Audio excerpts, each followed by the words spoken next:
Hi అందరికి నమస్కారం. Welcome to UTV health. నేను మీ యాంకర్ త్రిపుర.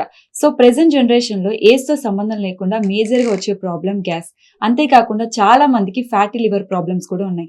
సో అవి ఎలా సాల్వ్ చేసుకోవాలి ఏంటి అనేది ఈ రోజు మనతో ఉన్నారు డాక్టర్ అంకిత్ విజయ్ అగర్వాల్ గారు, consultant gastro enterologist, Apollo hospital. So వారిని అడిగి తెలుసుకుందాం. Hello doctor. నార్మల్ గా మన బాడీలో గ్యాస్ ఫామ్ అవడానికి మెయిన్ రీజన్స్ ఏమై ఉంటాయి సార్? నమస్కారం అండి. గ్యాస్ ఫామ్ అవ్వడానికి చాలా కారణాలు ఉంటాయండి. చాలా మంది ఏంటంటే జస్ట్ ఫుడ్ మీద ఫోకస్ చేస్తారు. Okay. Most common cause is the food. మనం ఏ రకం ఫుడ్ తింటున్నాము, చాలా హెవీ ఫుడ్ తినడము, చాలా తొందరగా తినడము, ఓవర్ ఈటింగ్ చేయడము, బాగా స్పైసీ ఫుడ్ తినడము, ఇవన్నిటితో కొంచెం గ్యాస్ ఫామ్ అవుతుంది. కొన్ని కొన్ని పదార్థాలు ఇంట్రెన్సిక్లీ వాటితో గ్యాస్ ఫామ్ అవుతుంది. Okay. మిల్క్ కానీ ప్రాసెస్డ్ ఫుడ్స్ కానీ వీటితో కూడా గ్యాస్ ఫామ్ అవుతుంది. కానీ కొన్ని ఇంపార్టెంట్ థింగ్స్ ఏంటంటే టైంకు తినకపోవడము, ఓకే. తొందరగా తినడము, మ్మ్. లేట్ నైట్ తినడము, ఆ, తిన్న వెంటనే పడుకోవడము, మ్మ్.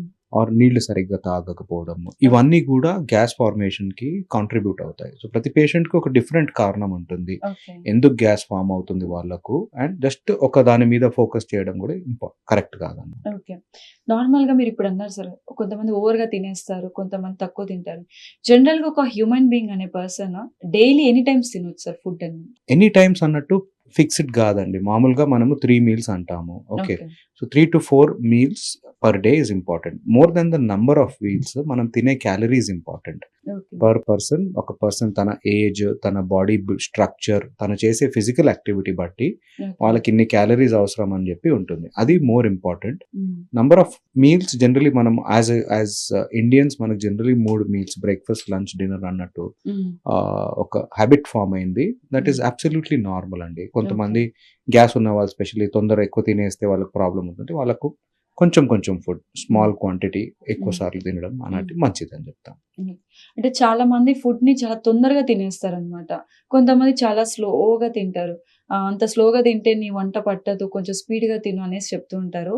సో అంటే పెట్టిన వెంటనే తినేస్తారు. అలా తినడం వల్ల కూడా మనకి గ్యాస్ ఫామ్ అయ్యే ఛాన్సెస్ ఉంటుంది. డెఫినెట్లీ అండి. బాగా ఫాస్ట్ గా తినేసేయడం, పెట్టిన వెంటనే త్వరగా 5 minutes లో ఫినిష్ చేయడం చాలా మంది చేస్తారు. సో దాంతో ఏంటంటే తిండితో పాటు మనము when your swallowing the food, గాలి కూడా వెళ్తుంది లోపల. Okay, okay. అందువలన ఏంటంటే బ్లోటింగ్ అన్నట్టు చాలా కామన్. చాలా మంది ఈ మధ్య బ్లోటింగ్, గ్యాస్ అంటూ ఉంటారు కదా. సో బ్లోటింగ్ అనే సిమ్టమ్ ఇస్ క్వైట్ కామన్. బాగా తొందరగా తినే వాళ్ళకు, తొందరగా నీళ్లు తాగేసే వాళ్ళకు బ్లోటింగ్ ఉంటుంది అనమాట. సార్ మేజర్ గా ఇప్పుడు ఎక్కువ వింటున్నాం గట్ హెల్త్ అని చెప్పేసి. సో గట్ హెల్త్ లో కానీ మనకి ఏమన్నా ఇష్యూస్ వస్తే ఫస్ట్ చూపించే అంటే సిమ్టమ్ ఏముంటుంది సార్? గట్ హెల్త్ చాలా కామన్ సబ్జెక్ట్ ఆఫ్ టాపిక్ అయిపోయిందండి. Everybody is talking gut health important అన్నట్టు. ఓకే, మనం గట్ హెల్త్ మంచిగా చేసుకోవాలన్నట్టు. బట్ గట్ హెల్త్ బాగాలేదని చెప్పి ఎట్లా తెలుసుకోవడం? మరి it's a good question. So చాలా మంది ఏంటంటే most of the times gut health బాగాలేదంటే సిమ్టమ్స్ ఏముండవు. ఇనిషియల్ సటిల్ సిమ్టమ్స్ ఉంటాయి. కొంచెం టైర్డ్నెస్ అనిపించడము, తిన్నా కానీ ఫుడ్ ఫీలింగ్ హంగ్రీ, మళ్ళీ ఆకలి అవ్వడము, లేకపోతే కొంచెం తినగానే నిండిపోవడము, డైజెస్టివ్ పవర్ వీక్ అనిపించడము, ఆర్ మలబద్ధకం, కాన్స్టిపేషన్ ఆర్ డైరియా అవడం, some change in stool form, ఇవన్నీ are common signs of gut dysfunction or gut health కొంచెము చెడిపోయింది అన్నట్టు. మైల్డ్ సటిల్ సైన్స్ ఉంటాయి. జస్ట్ ఫీలింగ్ టైర్డ్, వీక్, కొంచెం mild vitamin deficiencies, mild anaemia, iron deficiencies, ఇవన్నీ gut health కి initial signs ఉంటాయి. అది కొంచెం ప్రాబ్లం ఎక్కువగా అయ్యి కొంచెం తీవ్రంగా అవుతున్నప్పుడు ఆకలి అవ్వకపోవడము, పొట్ట నొప్పి, పొట్ట ఉబ్బరము, తిన్న వెంటనే వాష్రూమ్కి వెళ్ళడము, ఓకే, కాన్స్టిపేషన్ ఆర్ డయేరియా, ఇవన్నీ common signs of imbalance in gut health అన్నమాట. ఓకే. సో నార్మల్ గా అంటే ఇప్పుడు అపెండిసిస్ గురించి మాట్లాడదాం సార్. అసలు పెయిన్ ఎందుకు వస్తుంది? అసలు అపెండిసిస్ అంటే ఏంటి సార్? అపెండిక్స్ మన బాడీలో ఒక ఆర్గన్ అండి. ఇట్ ఈస్ మన small intestine and large intestine A junction దగ్గర జాయిన్ అవుతాయో దాన్ని సీకమ్ అంటారు. సీకమ్ దగ్గర అపెండిక్స్ ఒక టేల్ లాంటి ఆర్గన్ అన్నమాట. దానికి మేజర్ గా ఫంక్షన్ అంటూ ఏం లేదు. బట్ అపెండిక్స్ లో లింఫాయిడ్ టిష్యూ బాగా ఎక్కువ ఉంటుంది. సో జనరలీ ఏంటంటే ఆ టేల్ లాగా స్మాల్ ఒక ఫింగర్ లాగా ఇంత ఉంటుంది అనుకోండి అపెండిక్స్.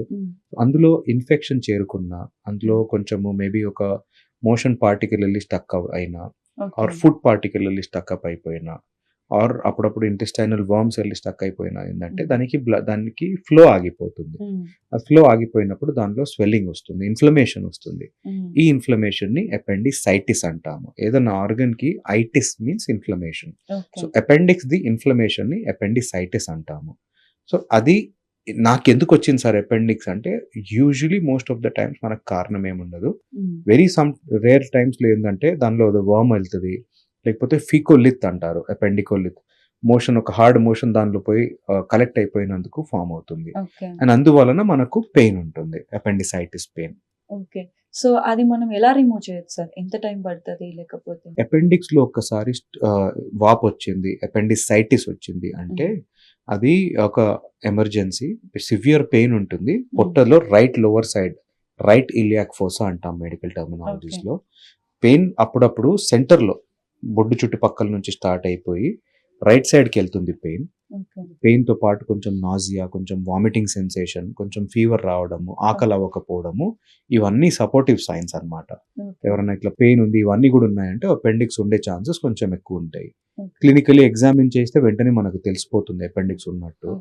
కన్ఫర్మ్ చేయడానికి అల్ట్రాసౌండ్, సిటీ స్కాన్ చేస్తాము. వన్స్ కన్ఫర్మ్డ్ ఏంటంటే ఇమీడియట్లీ సర్జరీ చేయడం important, as soon as possible. అది ఎందుకంటే అప్పుడప్పుడు అది అపెండిక్స్ పగిలిపోయే ఛాన్సెస్ ఉంటాయి.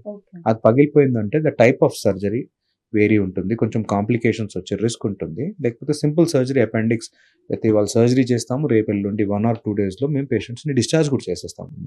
బట్ ఒక కాంప్లికేటెడ్ అపెండిక్స్ ఏంటంటే దానితో వచ్చే కాంప్లికేషన్స్ ఎలా ఉంటాయో అప్పుడప్పుడు కొంచెం అన్ప్రెడిక్టబుల్ అవుతుంది. సో ఒకసారి వచ్చి మనం సర్జరీ చేసిన తర్వాత మళ్ళీ వచ్చే ఛాన్సెస్ ఏమి ఉంటుంది అసలు? లేదండి, మనం తీసేసాం కదా అపెండిక్స్ నే తీసేస్తారు. సో మళ్ళీ అపెండిసైటిస్ వచ్చే అవకాశమే లేదు. ఓకే.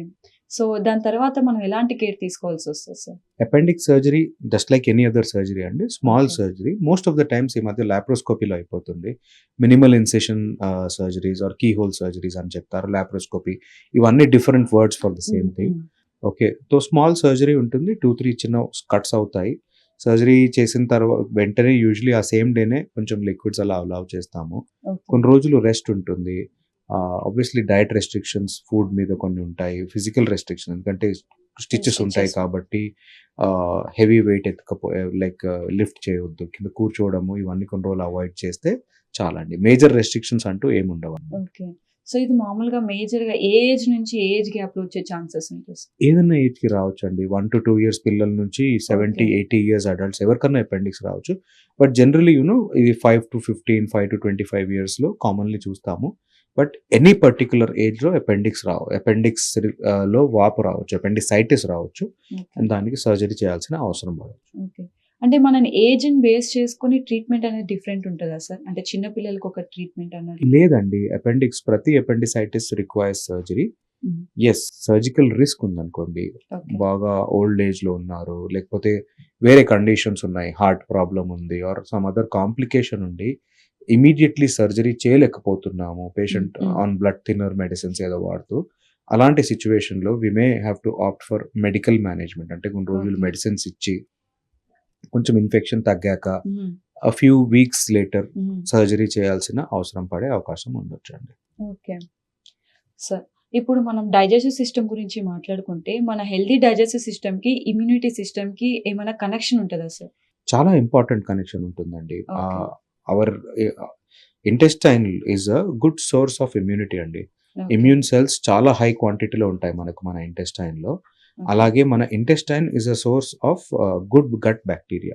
మన బాడీలో గట్ బ్యాక్టీరియా ఉంటాయి కదా, intestinal bacteria, almost 1 kilo worth of bacteria ఉంటాయి మనకు మన ఇంటెస్టైన్స్ లో.